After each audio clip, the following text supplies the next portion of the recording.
Bonjour et bienvenue sur la chaîne du Viking Vert. Aujourd'hui, on va bien entendu parler de l'option d'achat levée sur Pierre et quoi, mais avant toute chose, n'hésite pas à me donner ton avis sur ce milieu de terrain qui vient d'être acheté par nos dirigeants. Sachant qu'en plus, dis-moi si tu penses qu'il va rester dans l'effectif de Saint-Etienne ou alors il va partir parce que vous savez, l'équipe a dit qu'il y avait la possibilité, vu qu'il est sur les tablettes de certains clubs de première division européenne, de faire comme Nkunku, c'est-à-dire on lève l'option d'achat et puis derrière on le revend directement sur le mercato estival. C'est ce qui s'était passé où on avait vendu Nkunku en Bundesliga. Donc il y a cette possibilité-là avec Pierre et quoi, sachant que l'option d'achat était de 7 millions, on l'a négocié à 6, donc qui à mon sens, et là je vais te donner mon avis sur le joueur, est bien trop cher. Pierre et quoi, pour moi, il vaut entre 2 et 3 millions grand maximum. Je l'ai pas trouvé vraiment très bon sur cette saison de Ligue 1. D'ailleurs, il faisait partie des postes défensifs et on est tous d'accord pour dire que la défense, c'est ce qui n'a pas fonctionné.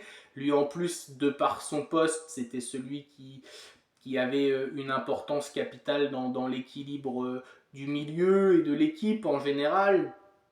Et je l'ai trouvé très très inconstant sur cette saison. Alors il a fait quelques bons matchs. Son premier, quand il était arrivé face à Lille, était très intéressant. Et le derby face à Lyon, où il avait plutôt été bon. Mais sur le reste, je l'ai trouvé plutôt très moyen tout le long de la saison. Et puis un peu en dents de scie. Donc toujours embêtant d'avoir des joueurs irréguliers.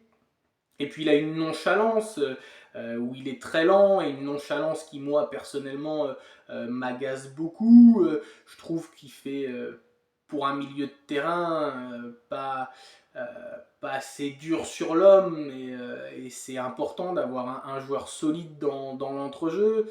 Euh, et je trouve qu'il est un peu trop frêle physiquement, plus sa nonchalance, malgré qu'il ait des qualités techniques indéniables, fait que pour moi en numéro 6 euh, un peu trop juste. Après en Ligue 2, ça peut sans doute passer. Enfin, à voir parce que c'est beaucoup du rentre dedans la Ligue 2 et comme il a tendance à toujours vouloir repartir sur son pied gauche, euh, et bien dans la zone du terrain où il est, ça peut vite partir en occasion de but si perte de balle il y a. Et si on regarde certaines occasions qu'on a subies, c'est dû à des pertes de balles de Ekwa. Alors après, on peut dire oui, mais c'est coéquipier, ils n'ont pas fait les bons appels, etc. Oui, mais à un moment donné, quand tu es en difficulté, surtout quand comme on l'a été, bah on envoie une chiche devant et puis on s'embête pas en fait. Et ça, il ne le faisait pas.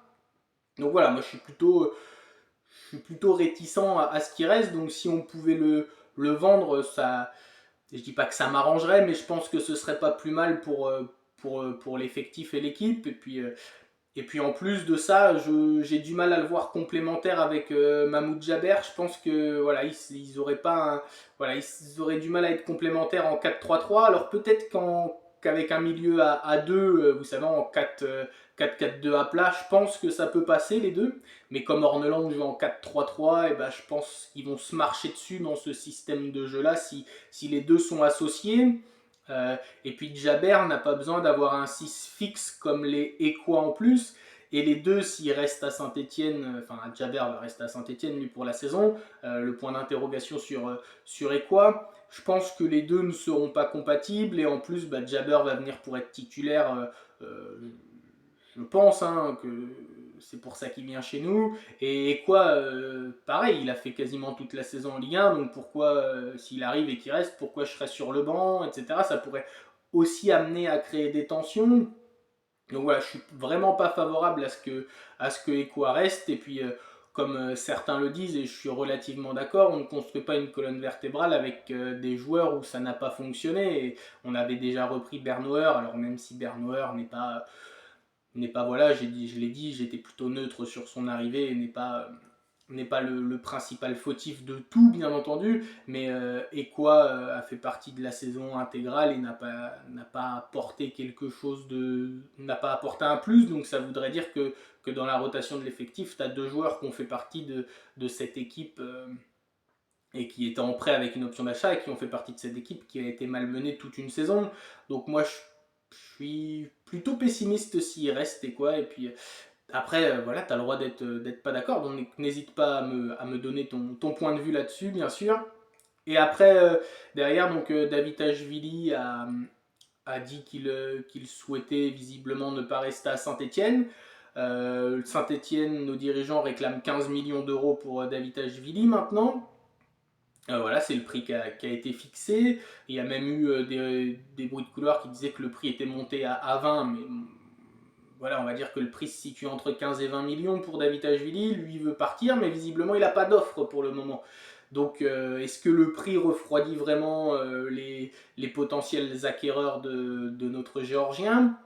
Ou alors, tout simplement, les clubs n'en veulent peut-être tout simplement pas non plus. Est-ce que ça fera nos affaires de garder David Ashvili? Moi, je pense que oui, parce que est-ce qu'il sera peut-être un élément perturbateur, je sais pas, difficile de juger pour le coup, mais il était tout sourire à l'entraînement et visiblement il s'entend relativement bien avec ses coéquipiers. Donc je pense pas qu'il fasse de vagues et puis ce serait pas un intérêt pour sa carrière à ce moment-là aussi de faire des vagues. Donc potentiellement on va peut-être réussir à garder David Ashvili, alors que c'est potentiellement, hein, le mercato vient d'ouvrir, donc il y a le temps, lui il a déjà émis cette envie d'ailleurs et je peux comprendre parce qu'il peut jouer en Ligue 1 sans forcément trop de problèmes, on l'a vu avec nous. Hop, autre petite info, on a un Belge qui était au Standard de Liège qui devient coordinateur du recrutement, donc bienvenue à lui. Du coup, Perrin reste le directeur sportif, donc pas de changement à ce niveau-là. Donc encore une fois, on garde Loïc Perrin pour l'image auprès des supporters, mais ce que je trouve dommageable pour la légende qui a été Perrin en tant que joueur, c'est que son image, comme son poste n'est pas vraiment clair, et ben elle se dégrade un petit peu aux yeux de beaucoup. Mais Perrin restera Perrin, et donc pour prendre les photos, et ben on le garde. Et, dans la foulée, on a appris que Stassin n'avait pas repris l'entraînement parce qu'il avait une petite opération à faire pour s'enlever une plaque au pied qu'il avait eue. Donc peut-être que ça aussi, d'avoir eu cette petite blessure, il y a certains clubs qui vont se dire ouais c'est Tassin, peut-être un peu blessé, on va peut-être le laisser encore une saison en Ligue 2 pour voir, donc on va peut-être réussir à garder notre ligne d'attaque, même si le mercato est encore long, et comme Orneland a dit que Stassin était sous contrat, bah, on va voir, parce que c'est une annonce faite par Orneland comme ça, mais si tout, je sais pas, je vais dire une bêtise, si demain Stassin on apprend qu'il signe autre part, on va dire mais attendez monsieur Eric Orneland là, vous dites un truc et puis derrière c'est plus pareil, donc il faut faire attention sur les déclarations qu'on fait en conférence de presse quand on s'avance comme ça, faut faire attention de ne pas tomber dans un précipice parce qu'après on se fait tomber dessus, hein, et puis il y a d'autres joueurs qui vont dire ben moi coach du coup je peux partir, et moi c'est toujours ça qui me fait un peu peur dans les communications comme ça, de dire ouais tel joueur il part pas, tel joueur il va rester, il est sous contrat, etc.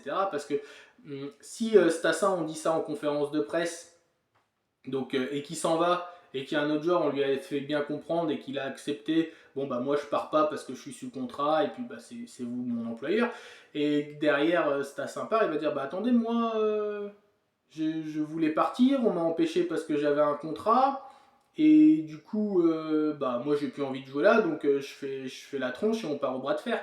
On s'est déjà arrivé plus d'une fois, donc il y a eu des exemples, hein, Claude Puel notamment avec Fofana, mais qui avait dit que Fofana c'était sa pierre angulaire, c'était le point principal du projet avec les jeunes, et puis il était parti 2 semaines après, je crois, il me semble. Donc, euh, donc voilà, c'est des déclarations comme ça dans la presse qui peuvent fragiliser une position, fragiliser aussi un effectif, en se disant bah, les promesses qu'ils donnent en conférence de presse et les promesses qu'ils nous donnent, elles sont totalement bidons. Donne-moi également ton avis là-dessus. Est-ce qu'il faut une communication peut-être de notre coach hop, tranquille, parce que il est des fois un peu sur ses grands chevaux là, avec ses lunettes de soleil. D'ailleurs, j'ai trouvé ça d'un irrespect pour les journalistes. Tu peux pas les remonter et puis comme ça tu regardes les gens dans les yeux.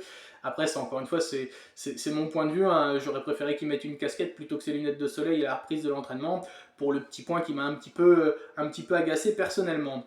Sur ce, eh ben, n'hésite pas à aimer la vidéo, la partager si elle t'a plu, et puis à me donner ton avis en commentaire. C'était le Viking Vert. Ciao ciao!